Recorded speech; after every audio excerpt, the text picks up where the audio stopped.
कैसे हैं आप सभी। नमस्कार साथियों।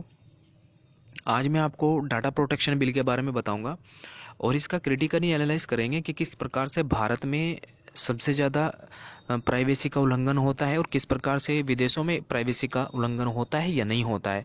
आज इसी के बारे में आज डिस्कस करेंगे और भारत में जो ये बिल लाया गया है और किस प्रकार के इसके के प्रावधान हैं और आगे आने वाले दिनों में किस प्रकार से ये कार्य करेगा, कहाँ कहाँ तक कि हमारी प्राइवेसी को ये प्रोटेक्ट करेगा और हमारी जो प्राइवेसी है वो किस प्रकार से अभी हाल ही में उसका उल्लंघन किया जाता है, फ़ोन में कैसे उल्लंघन किया जाता है या फिर किसी भी कंपनी के द्वारा किस किस तरीके से उसको ब्रीच किया जाता है। तो सभी के बारे में आज डिस्कस करूंगा मैं आपको। आज इसमें ऐसे एनालाइज को करेंगे कि आपको पता होगा कि हम किस प्रकार की दुनिया में जी रहे हैं, डिजिटली दुनिया में जी रहे हैं। तो हमारे जो प्रोटेक्शन है वो उतने ही ज़्यादा भी होने चाहिए। अगर हम इस दुनिया में ऐसे तरीके से जी रहे हैं कि वो सब काम डिजिटली हो रहा है तो डिजिटल ही हमारी हमारी प्राइवेसी भी उसको प्रोटेक्ट होनी चाहिए।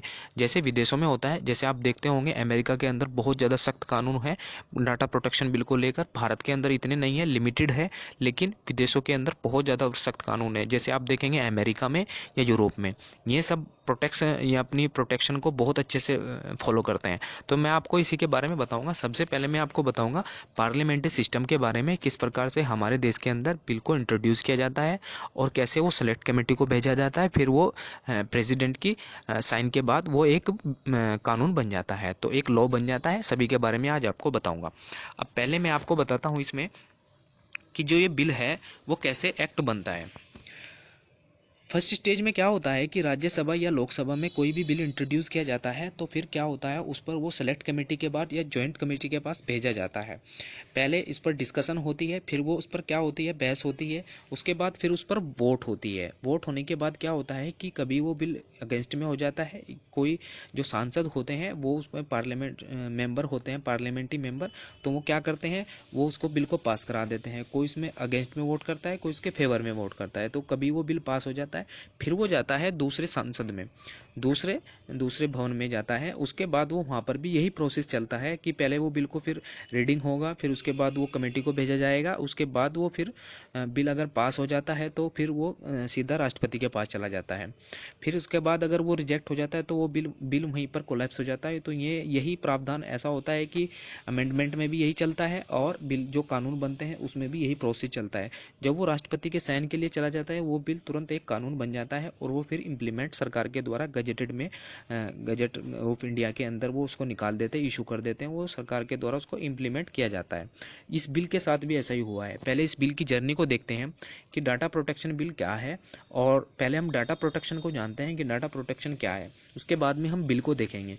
डाटा प्रोटेक्शन वो प्रोटेक्शन होती है जब हम आपको पता है कि हम डिजिटली घिरे हुए हैं। हर अब जो चीज़ होती है हमारी डिजिटली होती है। सबसे बड़ी बात, हम छोटी छोटी चीज़ों में डिजिटली अपना काम करते हैं। तो डिजिटल का मतलब होता है कि कोई चीज़ को एक सॉफ्टवेयर के माध्यम से करना और उसको अपनी चीज़ें, आपको पता होगा अपना डाटा होता है, कोई भी प्राइवेसी चीज़ होती है, कोई अपनी ईमेल आईडी होती है, फ़ोन नंबर होता है, उसको प्रोटेक्ट करने के लिए सरकार के द्वारा ये बिल लाया गया है। क्योंकि आपको पता होगा कि आपके पास क्या होता है कि आप फेसबुक चलाते हैं, इंस्टाग्राम चलाते हैं या फिर कोई भी ऐसी सोशल मीडिया साइट चलाते हैं जिससे आपका जो डाटा है वो उन कंपनियों के पास है जो कंपनी आप चला रहे हो। जैसे ट्विटर चला रहे हो तो सारा का सारा डाटा उनके पास है। अब उनको उसको प्रोटेक्ट करने के लिए, क्योंकि आपको पता होगा कि वो जो आपका डाटा है वो सरकार, वो जो कंपनी है वो कहीं पर भी ब्रीच कर देती हैं, किसी भी और यूज के लिए उसको प्रयोग में ले लेती हैं।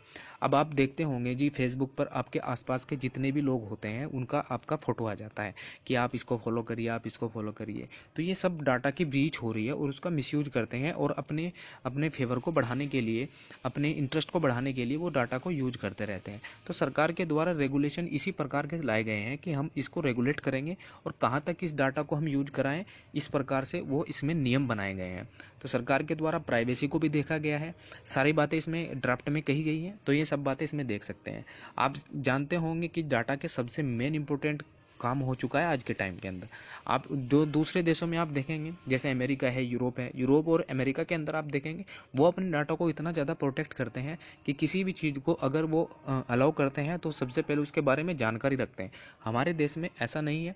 वैसे तो हम इतने पढ़े लिखे भी हैं, लेकिन वो सब इंग्लिश में होता है तो हम उसको नहीं पढ़ पाते हैं, तो सब चीज़ों को अलाउ करते चले जाते हैं। कोई भी अगर हम किसी भी डाटा को उसमें अपना स्टोर करते हैं, जैसे हम किसी भी आईडी डालते हैं किसी भी चीज़ में, तो वहाँ पर वो आता है, वो ओटीपी दे देता है, और तो ओटीपी भी हम तुरंत दे देते हैं।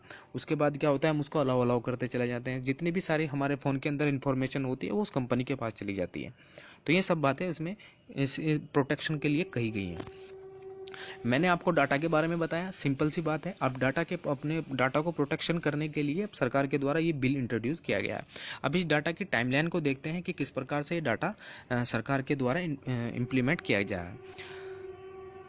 एक BN श्री कृष्णा के उन्होंने एक फ्रेमवर्क को तैयार किया। उसके बाद जो जस्टिस श्री कृष्णा है उन्होंने अपनी एक रिपोर्ट सौंपी, और रिपोर्ट सौंपने के बाद उन्होंने प्रोटेक्शन इंडिया एक ड्राफ्ट बिल रखा। 2019 में जो मिनिस्ट्री ऑफ इलेक्ट्रॉनिक एंड जो इलेक्ट्रिक और टेली कम्युनिकेशन है उसके द्वारा इस बिल को पार्लियामेंट में लाया गया। फिर इस बिल पर जय कमेटी पार्लियामेंट बैठी। फिर उसके बाद क्या हुआ कि इस बिल को पास कर दिया गया। 2021 में नवंबर में इस बिल को रिकमेंडेशन के लिए भेज दिया पार्लियामेंट कमेटी पर। तो ये इसका प्रोसेस है बिल का, किस प्रकार से ये बिल को इंट्रोड्यूस किया गया है संसद के अंदर, तो इसमें आप देख सकते हैं। अब ये अहम क्यों है आप इसको देखिए। पहले तो अभी देश में पर्सनल डाटा की सुरक्षा को लेकर उसी तरह के कानून नहीं है जिस तरह के विदेशों में है। भारत के अंदर लिमिटेड कानून है, इतना ज़्यादा बड़े कानून नहीं है, क्योंकि आप डिजिटली दुनिया से घिर चुके हो। हर चीज़ों को हमें प्रोटेक्ट करने के लिए, अपनी प्राइवेसी को प्रोटेक्ट करने के लिए कानून भी बनाना जरूरी है। विदेशी लोग पहले ही इस चीज़ को समझ चुके हैं, और वो उनके यहाँ पे स्ट्रिक्ट कानून है, बहुत अच्छे कानून है। वो किसी भी अपने प्राइवेसी को इतना ज़्यादा से ब्रीच नहीं होने देते हैं, वो जल्दी से अपने डाटा को प्रोटेक्ट कर लेते हैं। तो इसका फ़ायदा उठाकर अक्सर कंपनियां बिना मंजूरी के लिए कहा कि पूरी जानकारी दूसरे कामों में इस्तेमाल के लिए दे देती हैं। ये बात मैंने आपको बताई है। कोई भी आपकी एक बड़ी बड़ी कंपनी है, फेसबुक है, इंस्टाग्राम है, या फिर कोई भी सोशल साइट है, वो आपके डाटा को मिसयूज कर दिए दूसरे कामों के लिए यूज में ले लेती हैं, जिससे उनका दूसरा कारोबार स्टार्ट हो जाता है। जैसे ई कॉमर्स कंपनी है, आपने अपने ई कॉमर्स कंपनी पर अपनी ID बना रखी है, तो वो डाटा उठा के कहीं और ले जाएंगे और उस डाटा को किसी और को दे देंगे, तो वो डाटा आपके आसपास ही घूमता रहता है। तो ये सब बातें हैं। क्या कोई इसकी निगरानी करेगा, ये सब बातें इसमें आप पढ़ सकते हैं। सूत्रों के मुताबिक जुर्माना लगाने और लोगों के डाटा को सुरक्षित रखने का काम एक बोर्ड देखेगा। एक बोर्ड का गठन भी इसमें किया जाएगा।